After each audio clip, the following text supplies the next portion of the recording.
اعوذ باللہ من الشیطان الرجیم بسم اللہ الرحمن الرحیم وما خلقنا السماء والارض وما بینہما باطلا، اور ہم نے جو کچھ کے آسمانوں میں ہے اور زمین میں ہے اور جو کچھ ان کے مابین ہے اسے بیکار پیدا نہیں کیا۔ اب یہ وہی لفظ آ گیا ہے دوبارہ جو سورہ آل عمران میں تھا، ربنا ما خلقت ھذا باطلا سبحانک فقنا عذاب النار۔ اس کے علاوہ سورہ مومنون میں آ چکا ہے، افحسبتم انما خلقناکم عبثا وانکم الینا لا ترجعون۔ تو یہ عبث اور بیکار کام کرنا اللہ کی شان سے بہت ہی سمجھیے کہ بعید ہے۔ ذالک ظن الذین کفروا، یہ گمان تو ان لوگوں کا ہے جنہوں نے کفر کیا ہے۔ فویل للذین کفروا من النار، تو ہلاکت اور بربادی اور تباہی ہے ان کافروں کے لیے آگ کی۔ ام نجعل الذین آمنوا وعملوا الصالحات کالمفسدین فی الارض، ذرا یہ سوچیں کیا ہم ان لوگوں کو جو ایمان لائے اور جنہوں نے نیک عمل کیے بنا دیں گے ویسا جیسا کہ وہ لوگ ہیں کہ جنہوں نے زمین میں فساد مچایا؟ یعنی یہ سوچو کہ دنیا میں کچھ لوگ ہیں نیکوکار ہیں، بھلائی کے کام کر رہے ہیں، کچھ ہیں بدماش ہیں، شریر ہیں، بد امنی پیدا کرتے ہیں، لوٹ مار کرتے ہیں، لوگوں پر ظلم کرتے ہیں۔ تو اگر آخرت نہ ہو تو پھر تو بڑا ظلم ہو گیا۔ یہ نیکوکار تو گھاٹے میں رہ گئے، بدماش عیش میں رہے، جن کے لیے کوئی اسکروپلز نہیں ہے، کوئی اصول نہیں ہے، ان کے لیے نہ دیانت ہے نہ امانت ہے، کچھ نہیں ہے۔ جہاں داؤ لگ جائے، جہاں ہاتھ پڑ جائے وہ حاصل کرنے کے لیے تیار ہے، اپنی تمام خواہشات کی جو ہے وہ تکمیل کرنے کے لیے ہر دم جو ہے وہ تیار ہے، دیکھتے نہیں جائز ہے کہ ناجائز ہے، تو وہ تو پھر نفع میں رہے۔ اگر کوئی آخرت نہیں ہے تو پھر نفع میں وہ رہے، گھاٹے میں یہ رہے۔ جو بیچارے بچ بچ کر چلتے ہیں، کسی کا دل نہ میں دکھا دوں، کسی کا حق نہ مار لوں، کسی پر زیادتی نہ کر بیٹھوں، میں حلال کھاؤں، جائز کھاؤں، محنت سے اور سچ بولوں، جھوٹ نہ بولوں، وہ تو پھر گھاٹے میں رہیں گے۔ آخرت ہونا لازمی ہے، اس کا تو مطلب یہ کہ پھر دنیا بیکار پیدا ہوئی۔ اگر آخرت نہیں ہے تو پھر انسانی زندگی کا، خصوصاً انسان میں جو اخلاقی حص ہم نے پیدا کی ہے، یہی تو ہے جو حیوان میں اور انسان کے درمیان بہت بڑا فرق ہے۔ ان کی جبلت ہے صرف، باقی کوئی اخلاقی حص ان کے اندر نہیں، لیکن انسان کے اندر تو اخلاقی حص ہے، جبلت بھی ہے اور اخلاقی حص بھی ہے۔ تو اس اخلاقی حص کا نتیجہ کیا نکلا؟ الٹا نکل رہا ہے، تو نتیجتاً دلغوف ہونا چاہیے۔ ام نجعل الذین آمنوا وعملوا الصالحات کالمفسدین فی الارض ام نجعل المتقین کالفجار، کیا ہم اپنے متقی بندوں کو برابر کر دیں گے ان فاجروں اور فاسقوں کی؟ کتاب انزلناہ الیک مبارک، یہ کتاب ہے قرآن جو اے نبی ہم نے آپ پر نازل کی ہے، مبارک، بہت بابرکت ہے۔ یہ برکت کے لفظ کو یہاں سمجھ لیجئے۔ برکہ عربی زبان میں کہتے ہیں کسی شے میں سے اس کے خیر کو نکالنے والی شے، وہ برکت ہے۔ کوئی شے پوٹینشلی آپ میں ہے لیکن یہ کہ وہ ڈورمنٹ پڑی ہوئی ہے، سوئی ہوئی ہے، اور اس کو آپ ایکسپلائٹ نہیں کر رہے، استعمال نہیں کر رہے، آپ کو اس کا شعور بھی نہیں ہے، احساس بھی نہیں ہے۔ کوئی شے جو آپ کو اس کا احساس دلا دے، پھر آپ اپنی صلاحیت کو استعمال کریں، ایکسپلائٹ کریں، اسے بروئے کار لائیں، وہ شے برکت والی ہوئی۔ تو یہ لفظ آتا ہے قرآن مجید میں، یا تو بام مبارکہ، باران رحمت، بارش برستی ہے، زمین میں وہ پوٹینشل رویدگی موجود ہے، ڈورمنٹ ہے، بیج پڑے ہوئے ہیں،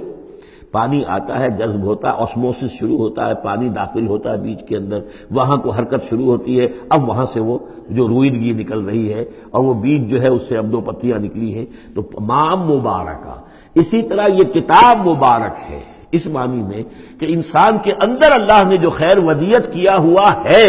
موجود ہے، اس کی روح میں ہے نور تجلی بھی اسی خاک میں پنہاں، غافل تو نرا صاحب ادراک نہیں ہے، وہ ہے تمہارے اندر، لیکن یہ کہ وہ ڈورمنٹ ہے، اس کو نکال کر برآمد کرنا، اس کو سامنے لانا، اس نیکی کو بروئے کار لانا، اس روح کی اور روحانیت جو ہے اس کی نشو و نما، اس کا پروان چڑھنا، یہ اس کتاب کا نتیجہ ہے۔ تو یہ کتاب مبارک ہے۔ کتاب انزلناہ الیک مبارک لیدبروا آیاتہ ولیتذکر اولو الالباب، یہ مبارک ہے، بابرکت ہے، تاکہ وہ تدبر کریں اس کی آیات پر، اور تاکہ جو ہوش مند لوگ ہیں وہ اس سے سبق حاصل کریں۔ وَوَهَبْنَا لِدَاوُودَ سلیمان، اور ہم نے داؤد کو سلیمان جیسا بیٹا عطا کیا، نعم العبد، بہت ہی اچھا بندہ تھا ہمارا، انہ اواب، اور یقیناً وہ بھی ہماری طرف رجوع کرتا رہتا تھا، ہماری طرف رجوع رہتا تھا، توجہ رکھتا تھا، دھیان ہمارے ساتھ لگائے رکھتا تھا۔ اذ ورد علیہ بالعشی الصافنات الجیاد،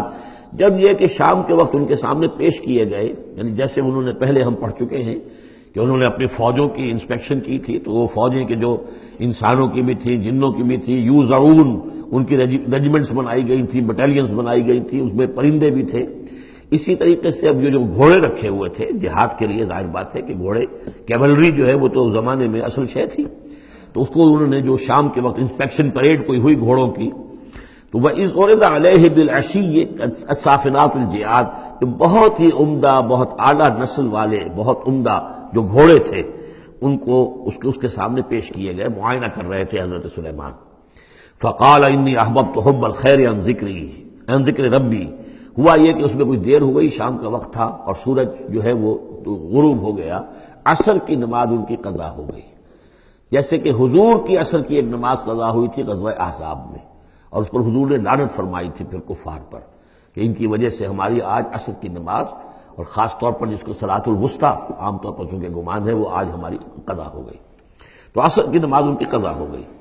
تو انہوں نے کہا کہ مجھے یہ جو حب الخیر، یہ خیر ہے نا، یہ گھوڑے جو ہیں یہ خیر ہے، دولت ہے، ایک آدمی کی بہت اچھی جو ہے پونجی ہے، اس کی محبت نے انی احببت حب الخیر عن ذکر ربی، میں اس کی محبت میں اتنا مصروف ہو گیا، اتنا مشغول ہو گیا کہ اپنے رب کا ذکر جو ہے وہ بھول گیا۔ حتیٰ توارت بالحجاب، حتیٰ توارت الشمس بالحجاب، یہاں گویا کہ سورج کا لفظ محذوف ہے، یہاں تک کہ سورج جو ہے وہ تو چھپ گیا، اوٹ میں آ گیا۔ ردوہا علیہ، تو اس میں انہوں نے کہا کہ ذرا واپس لاؤ ان گھوڑوں کو۔ فطفق مسحا بالسوق والاعناق، تو اب وہ لگا تلوار مارنے ان کی گردنوں پر اور ان کے پیروں پر۔ اس کو سمجھنا چاہیے کہ غلبہ حال میں یہ کیفیت ہوئی، اس کی بھی تعویل کرنے کی بہت کوشش کی گئی کہ نہیں وہ تو پوچھنے کے لیے ان کی گردن گویا کہ اور ان کو چوم چاٹ رہے ہیں، تو انہوں نے جو ہاتھ چلائے تھے ان کی گردن اور جو ان کے پاؤں، جیسے کہ آدمی جب یعنی بہت ہی گھوڑا بہت اعلیٰ نسل کا ہو تو آپ ہاتھ پھیرتے ہیں اس کے اوپر، تو اس سے ایک اپنائیت کا احساس اس کے اندر بھی پیدا ہوتا ہے۔ تو یہ جو نہیں، یہ بات نہیں ہے، بات سیدھی وہی ہے کہ جو یعنی خام خواہ اس میں ضرورت نہیں ہے، جیسے کہ غلبہ حال کسی وقت ہو جاتا ہے، خام خواہ تعویل کی کیا ضرورت ہے۔ جیسے حضرت عمر کا معاملہ ہو گیا تھا کہ غزوہ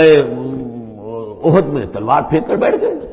کہ اب جب محمد ہی قتل ہو گئے صلی اللہ علیہ وسلم تو اب اور کس کے لیے لڑنا ہے؟ حالانکہ لڑنا تو اللہ کے لیے تھا، محمد کے لیے تو نہیں لڑنا تھا، لیکن ایک طرح طبیعت ہوتی ہے، ایک وقت میں احساسات اور جذبات کا ایسا غلبہ ہو جاتا ہے۔ وہی غلبہ ان پر ہوا ہے حضور کے انتقال کے وقت،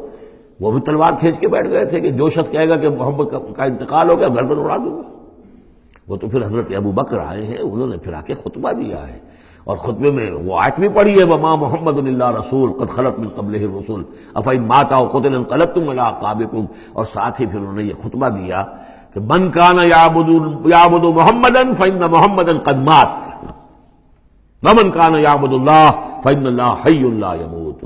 کوئی شخص اگر محمد کو پوجتا تھا، محمد کی عبادت کرتا تھا تو سن لے محمد کا انتقال ہو گیا، اور جو کوئی اللہ کو پوجتا تھا اور اللہ کی بندگی کرتا تھا اس کو جان لینا چاہیے اللہ پر کبھی موت واقع نہیں ہوگی، وہ زندہ رہنے والا ہے۔ تو یہ غلبہ حال کی ایک کیفیت ہے کہ اسی کیفیت میں کہ میری یہ نماز جو ہے یہ چھوٹ گئی ہے۔ بہرحال یہ دونوں میں نے آپ کے سامنے رکھ دیے ہیں۔ صدق اللہ العظیم۔